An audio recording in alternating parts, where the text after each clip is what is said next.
ভুল চিকিৎসার কারণে এবার তালা ঝুলল বেলোনা হাসপাতালে। ইকবালপুরের এই হাসপাতালের বিরুদ্ধে West Bengal clinical establishment regulatory কমিশনের কাছে অভিযোগ আসে।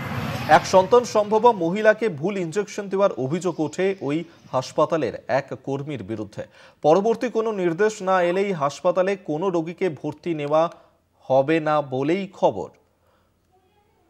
রমিত বন্দ্যোপাধ্যায় আমাদের সঙ্গে টেলিফোনে রয়েছেন প্রতিনিধি, এই নিয়ে আরো বিস্তারিত জানবো। রমিত, ঠিক কি অভিযোগ?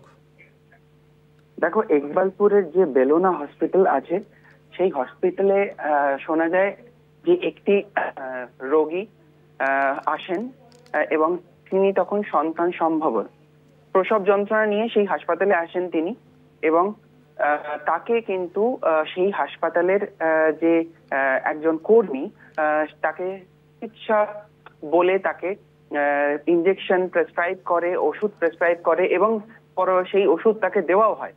কিন্তু পরবর্তীতে সে যখন যন্ত্রণাটা নিয়ে একটু সুরাহা পাওয়ার পর যখন বাড়ি ফেরে, পরবর্তীতে আবার সেই যন্ত্রণা বাড়ে এবং তারপর সেখান থেকে সে আবার হাসপাতালে তাকে ফেরত যেতে হয়। বিভিন্ন পরীক্ষা নিরীক্ষার মাধ্যমে জানা যায় যে তার যে সন্তান তার পেটে ছিল সেই সন্তান মারা গেছে।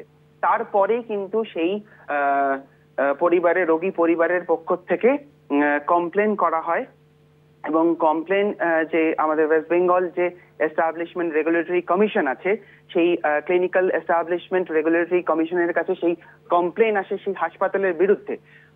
সেই কমিশনের পক্ষ থেকে ইনভেস্টিগেশন করা হয় এবং ইনভেস্টিগেশনের মাধ্যমে জানা যায় যে যে ভদ্রলোক, যে কর্মী সেই ইনজেকশন দিয়েছিলেন সে আদবেও চিকিৎসক নন। তিনি ওই হাসপাতালেরই কোনো এক চিকিৎসকের সহকারী এবং তিনি কিন্তু যা জানা যাচ্ছে যে রোগী পরিবার বলেন যে সেই ভদ্রলোক কিন্তু আরএমও বলে পরিচয় দিয়ে থাকেন এবং কোনো এক চিকিৎসকের প্রেসক্রিপশন ইউজ করেন, সেই প্রেসক্রিপশনে সে প্রেসক্রাইব করেন ওষুধ। কিন্তু তারপরেই সেই জন্যই দেখা যায় বিভিন্ন তদন্ত চলছে এই মুহূর্তে, এবং সেই তদন্ত চলাকালীন এই মুহূর্তে যা দেখা যাচ্ছে এই বেলেনা হসপিটালে তালা ঝোলানো হয়েছে।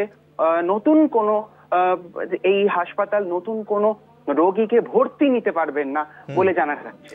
ধন্যবাদ তোমায়। রমিত বন্দ্যোপাধ্যায় টেলিফোনে ছিলেন প্রতিনিধি।